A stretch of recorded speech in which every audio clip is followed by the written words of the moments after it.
In this video, we'll be going over customizable products within KORONA POS. These products are items that may have different flavors, possible add-ons, or even variations. Let's start with a quick demonstration of what a customizable product looks like at the point of sale. On the right-hand side, we have this single scoop ice cream cup. You'll see once I select it, it'll prompt me to select which flavor the customer wants. I'll just select strawberry. Then it moves on to a second stage where we can select the specific ice cream toppings the customer would like. You can select as many as you'd like or just hit ready if the customer doesn't want any toppings.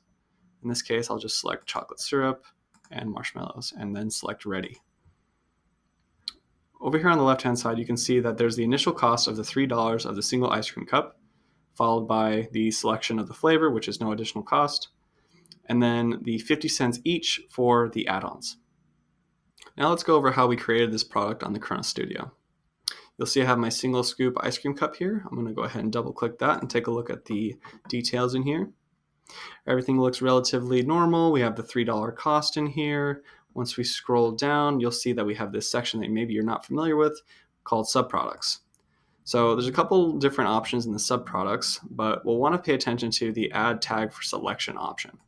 That's how I added this ice cream flavors option and the ice cream toppings option.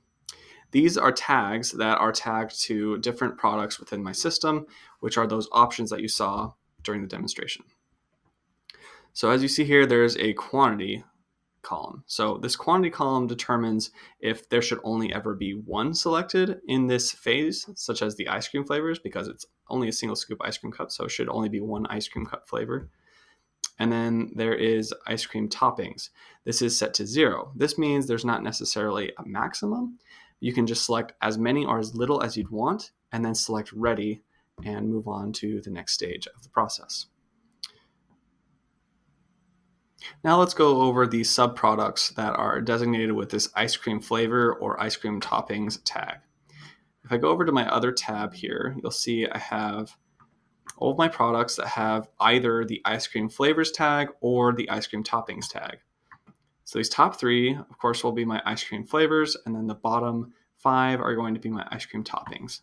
So if I double click into one of these, you'll see this is just a relatively blank product. It doesn't have a price. It doesn't have a lot of basic information. It really just has the name and the tag.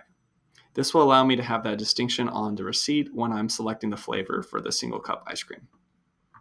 So ice cream flavors would be this tagged item. And then if we go over to like butterscotch syrup, you'll see it's relatively the same, except it has the ice cream toppings tag. This distinction is what determines at which phase it shows up in the customizable product. And if we were to add additional products with this tag or tag additional subproducts, like additional toppings or additional flavors, they would then show up at the point of sale as further options that could be selected when you're selling that customizable product. Thank you for watching this KORONA POS Help Center video. For more information, please check the description down below, where you'll find our online manual page, as well as the contact information for our support center, and any other resources that will help you get the most out of your KORONA POS system.